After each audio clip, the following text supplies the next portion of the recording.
नमस्कार, मैं हूं अभिनय आकाश और आप देखना शुरू कर चुके हैं प्रभाव साक्षी का special show most live information यानी एमआरआई।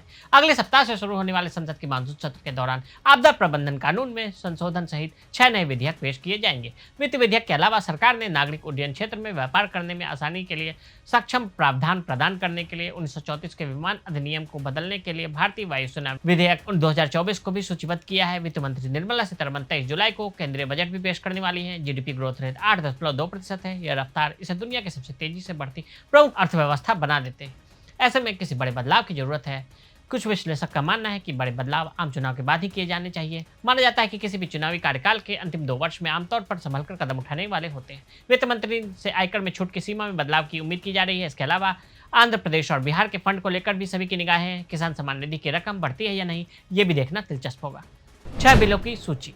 वित्त विधेयक, डिजास्टर मैनेजमेंट विधेयक, स्वतंत्र पूर्व युग के कानून की जगह लेने वाला वायुसेना विधेयक, बॉयलर विधेयक, कॉफी संवर्धन और विकास विधेयक, रबर संवर्धन और विकास विधेयक।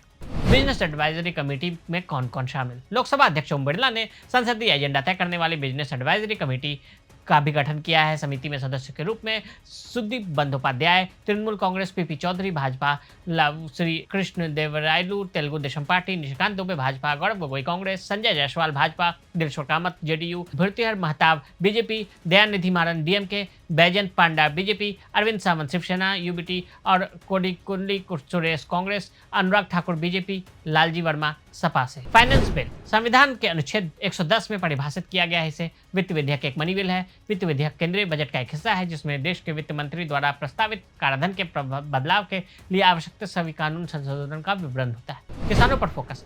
ग्रामीण संकट की बहुत चर्चा थी। इसके बावजूद आमतौर पर ग्रामीण क्षेत्रों ने बीजेपी के खिलाफ मतदान नहीं किया। 5 साल पहले घोषित पीएम किसान सम्मान निधि योजना से किसानों को प्रतिवर्ष 6,000 रुपये मिले। इस रकम को 8 से 9,000 रुपये तक बढ़ाया जा सकता है। भूमिहीन मजदूरों को भी जोड़ सकते हैं इसमें। आयकर से छूट की सीमा भी हाल में नहीं बदली है। इस सीमा को बस इतना बढ़ाया जा सकता है जिससे इन्फ्लेशन एडजस्ट हो जाए। संसद का मानसून सत्र। यह बता दें कि संसद का मानसून सत्र 22 जुलाई से शुरू होकर 12 अगस्त तक चलेगा। 24 जून से 2 जुलाई तक आयोजित 18वीं लोकसभा के पहले सत्र में नए सदस्यों के शपथ लेने के बाद यह संसद का पहला पूर्ण सत्र होगा।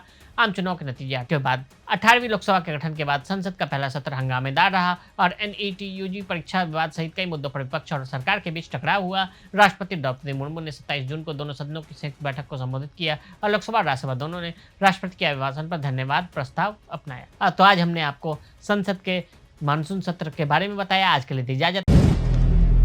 अगर आप भी लेना चाहते हैं देश दुनिया की तमाम जानकारी तो आज ही सब्सक्राइब करें हमारे चैनल को।